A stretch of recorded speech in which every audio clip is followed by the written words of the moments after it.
be weird to be 30? No. So you thought about just that digit? No. Got 70 more years to live, hopefully. 70. You're going to be a fly, right? I hope so. That's the goal, right? I mean, you're still in the prime of your career, but like, what sort of things do you do to, stay ready, take care of your body, be healthy, and all that stuff? Just knowing what works for me, just activating certain muscles and, getting stretched to get in the weight room, putting up my shots, just knowing my routine. I'm sure to change over the next few years as I, get older and as I get more experience. And, working with a new staff that we have here in the training room has been amazing. So just figuring out my routine has been fun. This new trainer, I know he's the one that kind of helped Steve maybe extend his career. How much have you talked to him about that type of stuff? Yeah, when we hired him, Steve called me right away and told me how much he'll help me as a player. Think about the stuff that I really never thought about. From a movement perspective, from a activation, muscle perspective, just everything. I think it's perfect timing for me. You were talking about some of this last year. I remember your 29th birthday. When did you start thinking about, or your body started saying, hey, you need to stretch more and that type of I felt like once I played so many games, like mid-20s, 26, 27, you start to feel your body talking to you a little bit, and after a game, after a practice, so you just try to figure out what that means. And, I've just been getting better at that, just knowing my body over the years. How long do you think you'd want to play? I mean, when you look around and 30, 40, can you see yourself whenever? I don't know. That's a good question. I don't know. Maybe like 32, 33. That's it. Correct me if I'm wrong, but it seems like just your game, there's so many skills to it. It's fundamentally sound that, like, as you get older, you can still rely on those to be effective. Where do you see that going? Man, I feel like I'm 18 years in my first camp, in my last camp, when y'all asked me about my age. But I just think that just keep working on all parts of my game, especially like the shooting, dribbling, passing, and just the fundamentals. And like you said, it'll last for a long time. And that's what the game is kind of built on, is the fundamentals. And if I add on to what I have already, I think I'll be in good shape. How much did you enjoy or appreciate the defensive recognition you got last year, both for the all-defensive team? For a while there was talk about Defensive Player of the Year. Yeah. I mean, what did that mean to you, and what does it mean to you going into this season, having built something on that? No, I just want to be able to, guard every position and with effort and energy as much as I can, and be there for my teammates. And all that other stuff will fall in line after that. But I just try to be there for them every night. Just try to be on the string with my teammates on the defensive side of the ball. I think, we know exactly what we want out of every possession. I think that's good to know.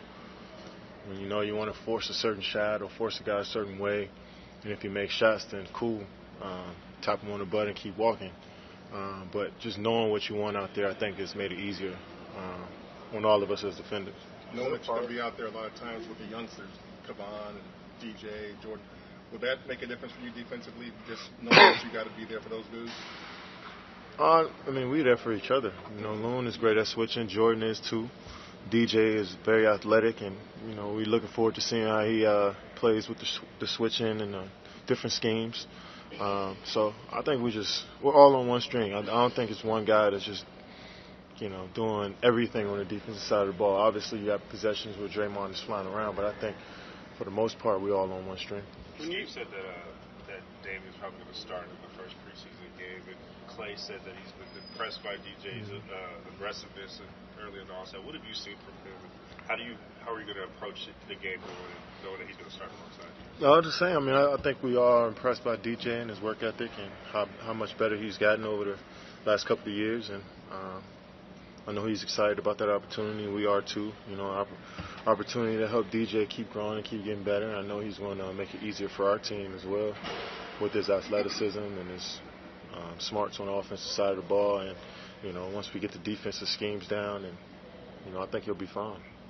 Kevin, there was a radio interview that was mentioning that, like, your skepticism you'd ever be voted for Defensive Player of the Year. Like, what's the reasoning for that as far as what you think might be underappreciated or not given enough credit?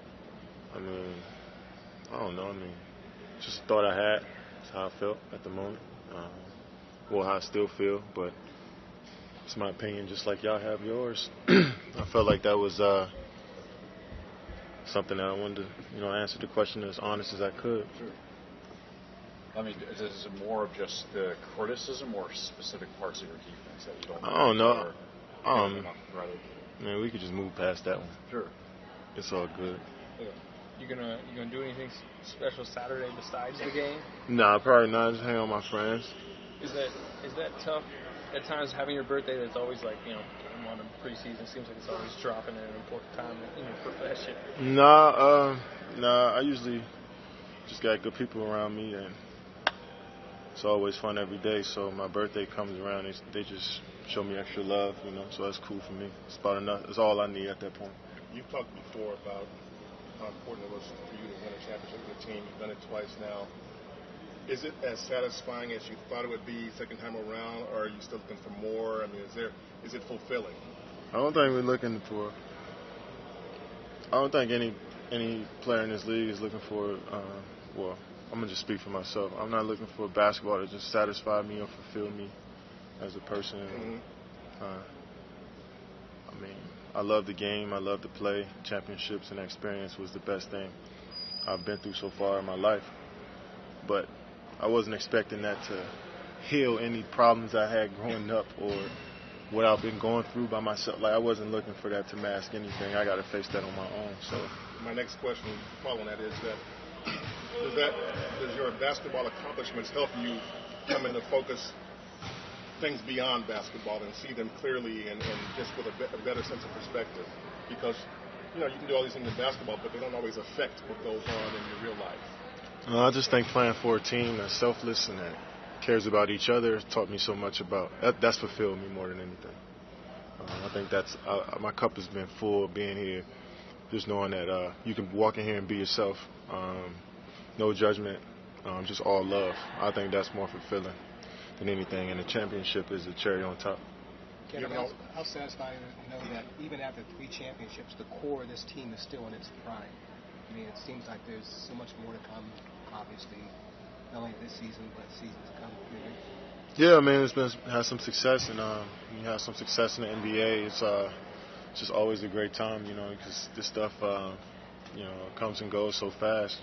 Like me and Steph was talking, you look up, we're in double-digit seasons, and in the NBA after just feeling like we just got drafted. So things happen so fast. I think we're all just enjoying the moment and not really thinking about anything else. And it's good that we're all young and experiencing this, and it's only going to make us better in the future.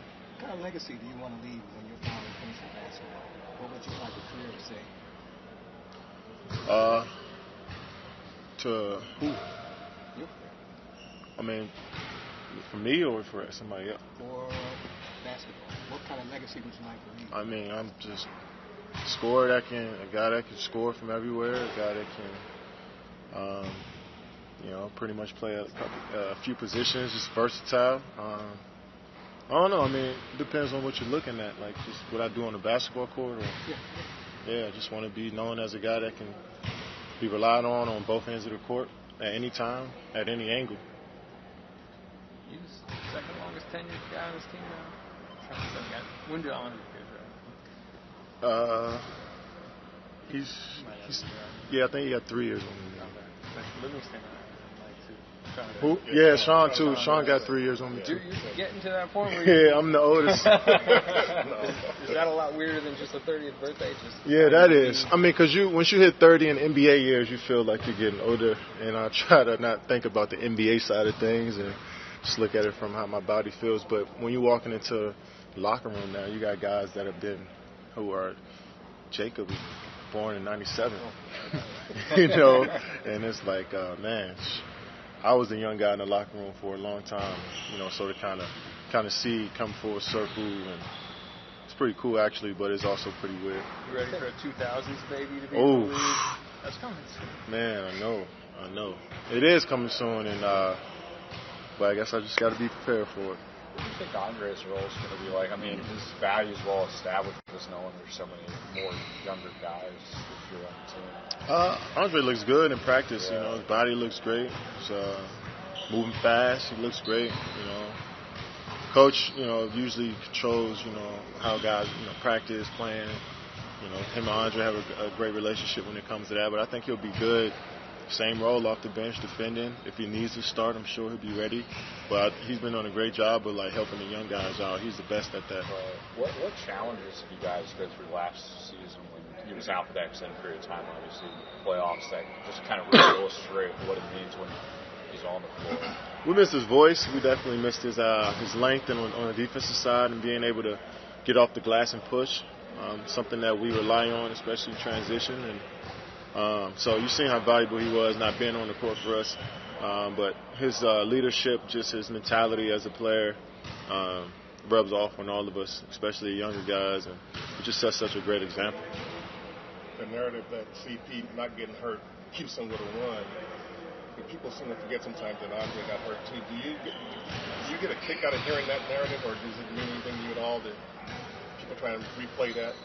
No, not really. There's just situations, circumstances that happen in basketball. I mean, we wasn't expecting CP to get hurt or Andre, but that's just the cards that we were dealt, and we just played. Evans was drafted largely because of his defensive versatility, but do you think he could be a really solid shooter in this league? Do you think he has the potential for that? Yeah, for sure. I like his mechanics. I mean, he's confident.